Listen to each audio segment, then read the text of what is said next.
How to turn on Face ID lock for wallet and Apple Pay on iPhone. Hey there everyone, welcome back to the Skytech Studio, and today's guide video I'll show you how you can put your face lock while you're using your wallet or Apple Pay in order to purchase anything on your iPhone. So without further ado, let's jump right into the video, guys.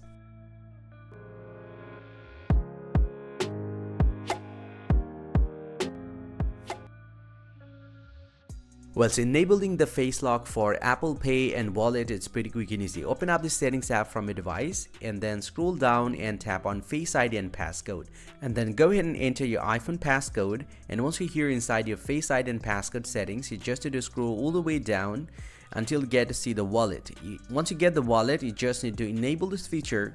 And once you have enabled this one, you're pretty much good to go. From now, your Apple Wallet and Apple Pay will ask your Face ID to unlock this feature. Hope you find this pretty helpful, guys. If you do, please drop a like and subscribe to this channel. See you guys around, and thank you very much for watching.